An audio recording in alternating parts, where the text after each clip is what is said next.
Donc, premièrement, pourquoi Joe Kissabe va venir vers Jongwane? Parce que Jongwane qui veut dire aider, aider quelqu'un. Donc, vous allez comprendre quelque chose. Quand le premier homme moto vient dans le visible, dans le secret, sa femme est manifestée. Donc, Muto, une partie de lui sort. Cette partie de lui a pour but, premièrement, d'aider l'homme moto. De l'aider, lui. Donc, John Kissabe qui vient, il faudrait à peu près aussi quelqu'un, non pas une femme, mais Jongwane, qui est là pour l'aider à ouvrir une porte, à ouvrir une brèche, afin de débuter officiellement, visiblement, publiquement sa mission. Mais ça devrait commencer à l'âge de 30 ans. Pourquoi 30 ans?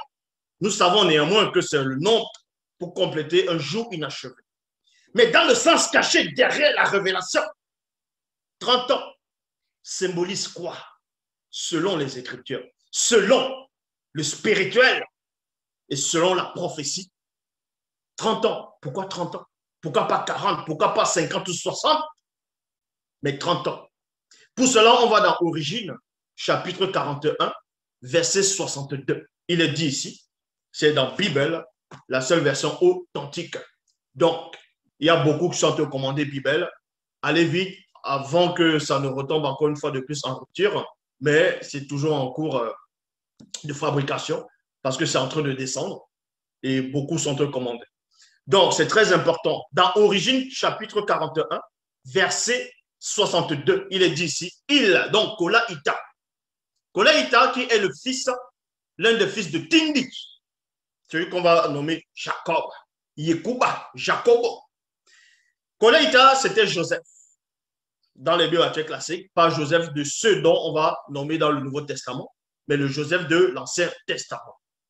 Dans Origine chapitre 41, verset 62, il est dit ici, il, en parlant de Kola Ita, avait 30 ans lorsqu'il avait été amené devant le haut dignitaire. Vous voyez, devant le haut dignitaire.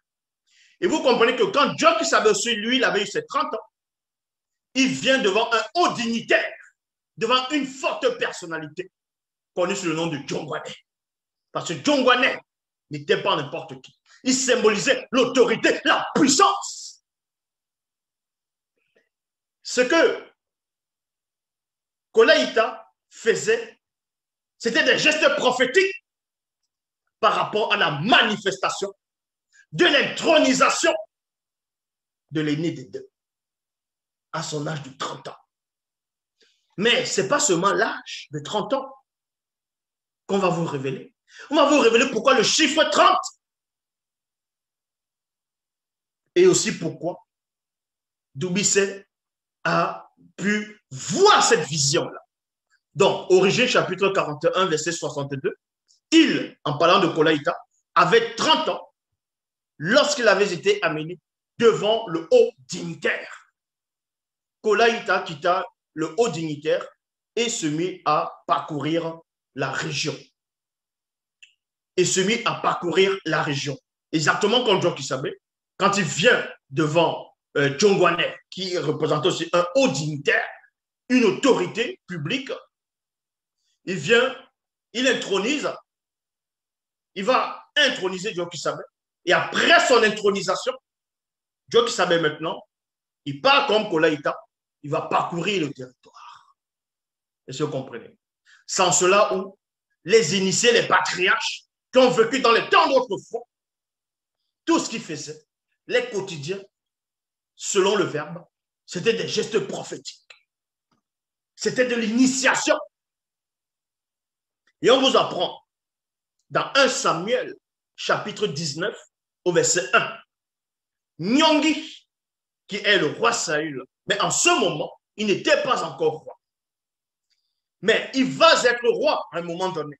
Mais avant d'être roi, quelque chose va se passer. Quelque chose va se produire. Dans 1 Samuel, chapitre 19, au verset 1, toujours dans la Bible, on nous apprend que Nyongi, bon, ici, en fait, Il était déjà devenu roi. Donc, Nyong'i était âgé de 30 ans lorsqu'il devint roi. Et il régnait, et il gouvernait plutôt à Tombanebila. C'est à cette époque que plusieurs non-initiés devinrent des non-initiés gracieux. Donc, Nyong'i qui est le roi, que le peuple aussi avait choisi, qui avait quand même une forte personnalité, il avait une beauté incroyable. À 30 ans, il devient roi. À 30 ans, il devient roi.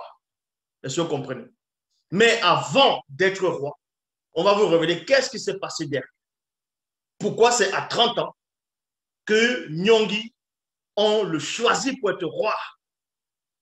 Mais avant cela, on vous apprend néanmoins que dans 2 Samuel chapitre 1, verset 6, Tondan, dont on va appeler David, avait 30 ans lorsqu'il devint roi. Mais les 30 ans là, c'est pourquoi? Mais pourquoi 30 ans? Pourquoi pas 31 ans, 32 ans ou 33 ans? Pourquoi 30? Ézéchiel, dans Guignan, chapitre 1, verset 1. L'année de mes 30 ans, là c'est le puissant Mutapeda Mundi qui parle ici, et en même temps un initié en chef consacré, un guerrier expert dans le combat spirituel. Quand il a eu ses 30 ans, il vous dit ici, le 5e jour du 4e mois, comme j'étais parmi les non-initiés de Écoulé, c'est-à-dire à Écoulé, près du fleuve Ouala Etoum, en Ouassedjedou, donc à l'Afrique de l'Est. Les cieux s'ouvrirent, puis je quittais mon corps physique par le mundi et j'eus des visions divines. Donc, John qui savait quand il a eu ses 30 ans, il vient devant Jongwane. Jongwane va le consacrer, va l'introniser. Pendant son intronisation, le mundi, quelque chose de formidable va se produire. Quelque chose de grandiose. Oui, même dans les Bibles classiques, on vous dit que les cieux se sont ouverts et Jean le Baptiste a vu le Saint-Esprit descendre sur lui comme une forme de colombe, sous forme corporelle. Et Guignan, ici, à la période de ses 30 ans, l'année de ses 30 ans, le 5e jour du 4e mois, j'étais parmi les non-initiés à Écoulé, près du fleuve Ouala Etoum, donc Kébar, c'est-à-dire en Ouassedjedou, les cieux s'ouvrirent. Les cieux vont s'ouvrir au moment où il a 30 ans. Mais qu'est-ce que se cache derrière 30 ans? Qu'est-ce que se cache derrière ce signe, derrière ce nombre-là de 30? On va entrer plus dans les profondeurs. Dans Exode, chapitre 15, au verset 9, toujours dans Bible.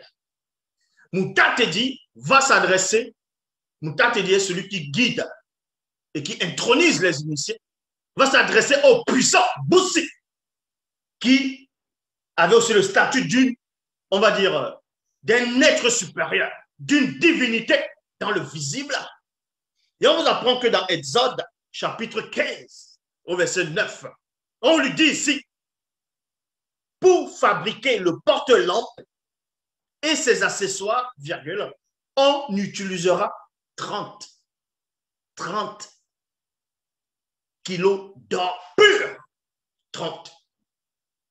Et dans une vidéo précédente, j'avais expliqué c'est quoi le porte-lampe. Le porte-lampe, c'est d'abord dans le sens spirituel. Donc, il y a les entités, les 7 entités du début de la création qui vont porter les lampes, c'est-à-dire qui vont porter la lumière. Par exemple, les porte-lampes, donc tu portes le flambeau. Chaque flambeau va représenter un jour.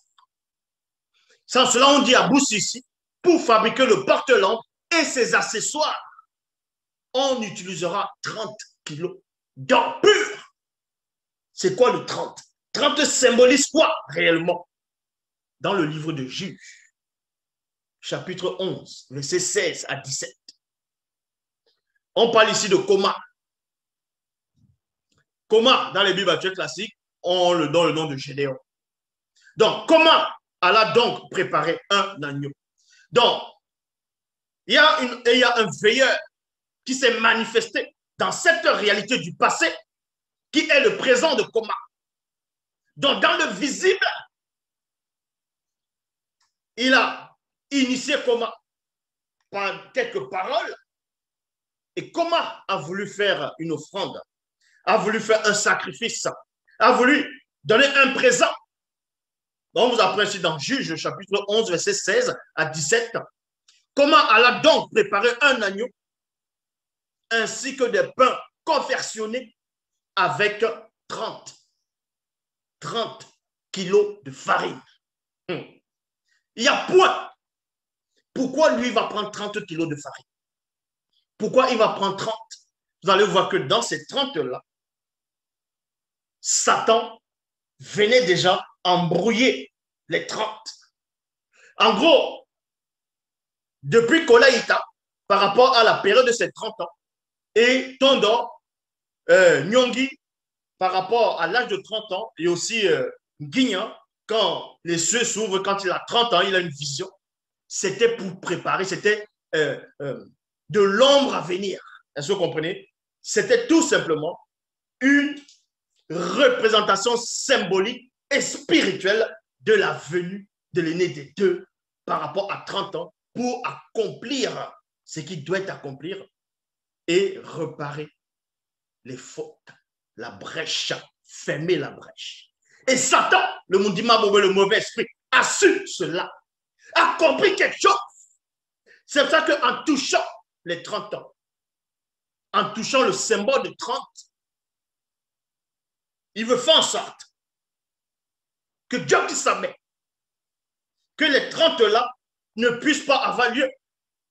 Parce que quoique il ne sait pas tout complètement de ce qui va arriver à la période de Dieu qui savait. Mais il a néanmoins des indices.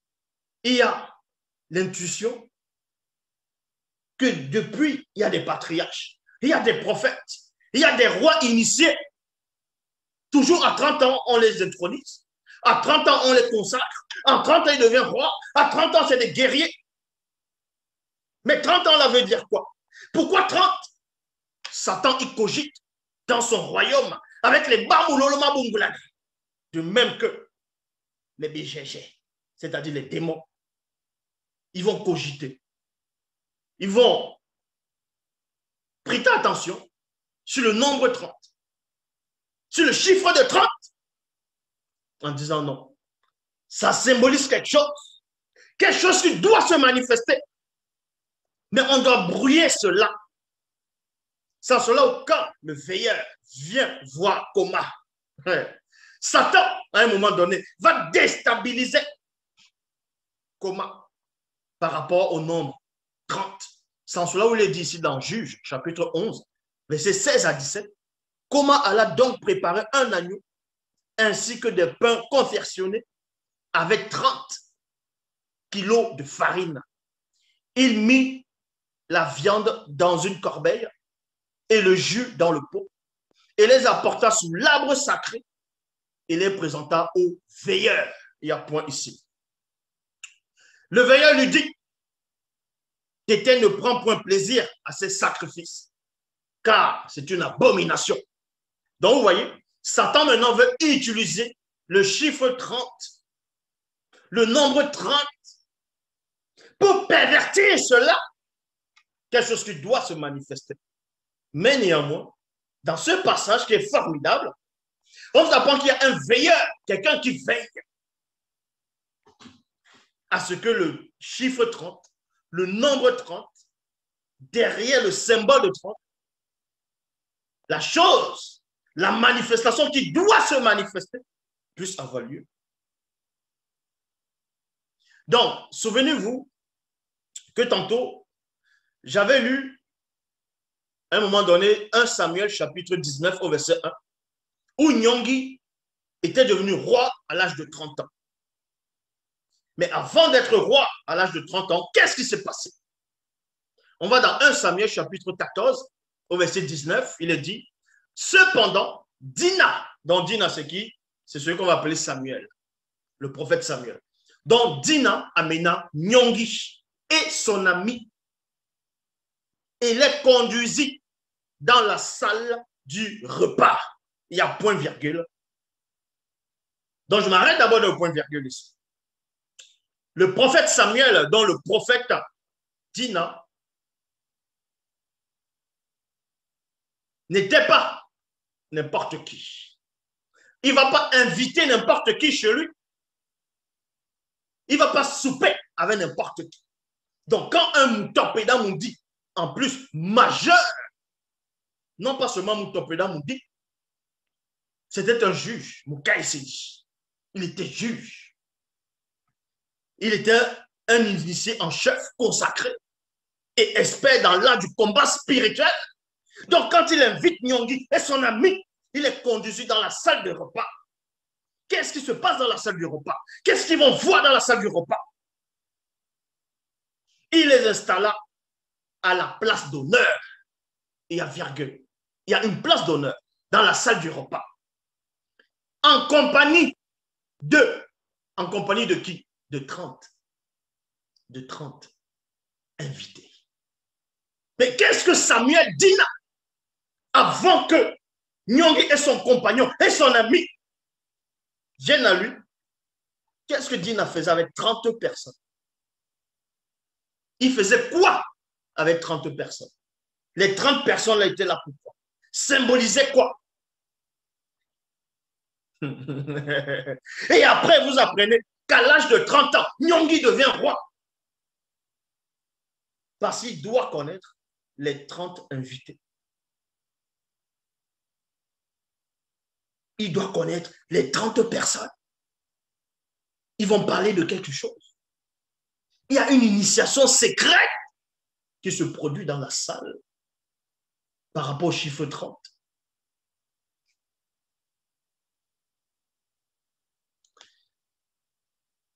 Satan savait cela. Satan, ça l'énerve. C'est pour cela que dans 2 Rois, chapitre 14, au verset 3, c'était à une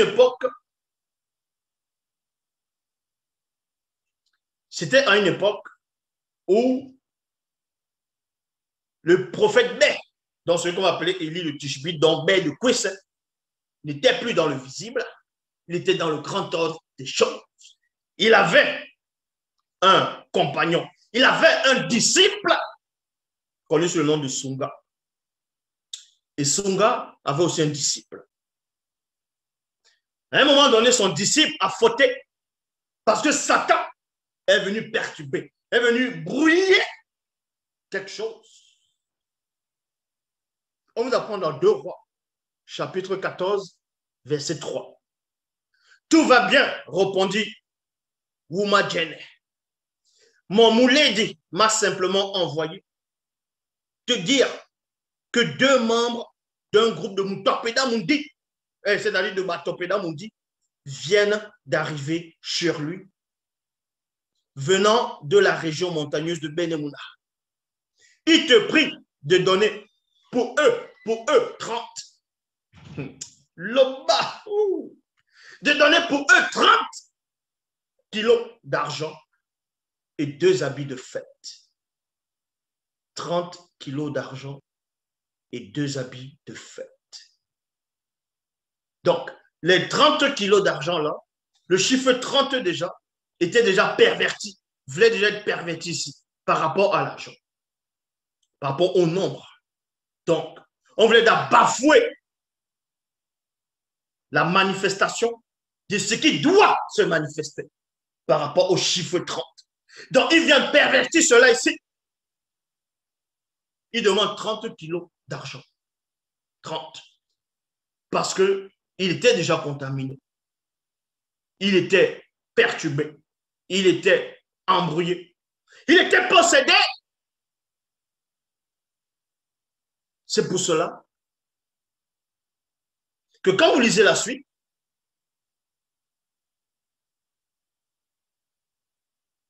celui à qui on a demandé l'argent, il n'a pas donné 30 pièces d'argent. Lui, il a proposé 60 pièces. Vous voyez? Dans celui qu'on va appeler dans les Bibles classés sous le nom de Naman. Parce que lui, il était purifié. Donc, dans sa purification, il a compris qu'il veut brouiller le chiffre 30. Je vais plutôt lui proposer 60 pour qu'il ne touche pas les 30. Parce que si on fait 1000 avec toi, fais-en 2000. Donc, il y avait déjà un combat spirituel. C'est pour cela, Satan va encore dans les royaumes, il y aura une sorte de briefing. Il veut à tout prix, à tout prix plutôt, installer, pervertir le symbole qui se cache derrière les 30. Sans cela, on va dans Daniel, dans mon cas, il s'est dit, chapitre 6, au verset 1. Le roi Ekoto, vous savez son nom, Ekoto qui veut dire la couronne, c'était un roi puissant qui a marqué son temps, son époque. Et beaucoup de personnes parlent toujours de lui. Il est bien vrai qu'ils ont changé son nom, son lieu de naissance, sa couleur, ainsi de suite. C'était un roi initié, à un moment donné, qui s'est autoproclamé divinité supérieure à toute forme de vie qui soit inférieure à lui. Donc, dans Daniel chapitre 6 au verset 1, le roi Ekoto fit construire une statue d'or. Le roi Ekoto fit construire une statue d'or. Donc, la statue d'or, c'est quoi? Là, dans le sens spirituel, c'est le royaume de Satan. Le Mundima Bobo, le mauvais esprit, se fortifia, s'est solidifié. Donc, le royaume de Satan s'est solidifié. Et Satan maintenant veut pervertir, veut prendre les chiffres 30 pour brouiller cela. C'est ça qu'on vous dit ici. Le roi Ekoto fit construire une statue d'or dans le royaume de Satan, le Mundima Bobo, le mauvais esprit, se solidifia de 30 mètres de haut. 30 mètres de haut. 30 mètres de haut. Voilà ce que Satan a fait faire au roi Ekoto par les Bamololoma Bongolane. 30 mètres de haut, afin que tous ceux du visible puissent se prosterner et adorer. Donc, il voulait pervertir les 30. Parce qu'il a vu qu'il y avait des initiés en chef consacrés. Il y avait des combattants, des rois, des prophètes qui ont manifesté le nombre 30, qui sont entrés avec le chiffre 30. Satan veut savoir c'est quoi. Donc, il veut récupérer cela et pervertir ça. Donc, il fait construire une statuette de 30 mètres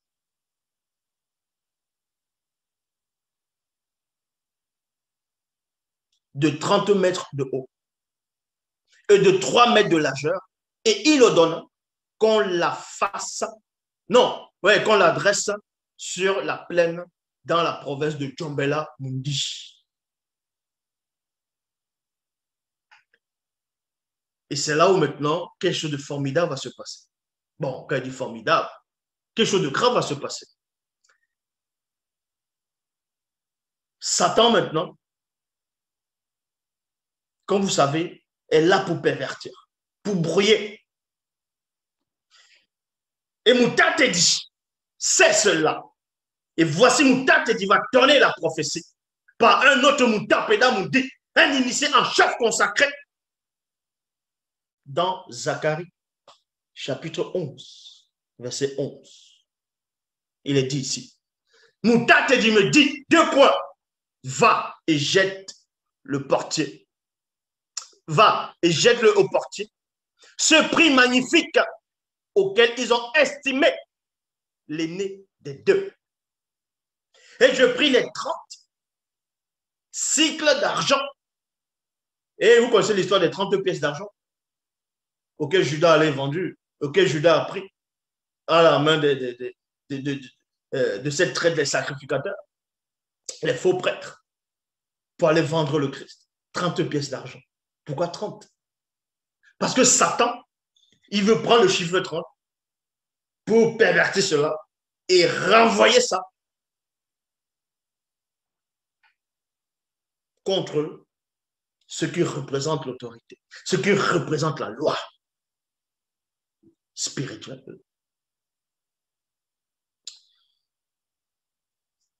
Zacharie 11:11 nous tâte et me dit, va et jette-le au portier, ce prix magnifique auquel ils ont estimé l'aîné des deux.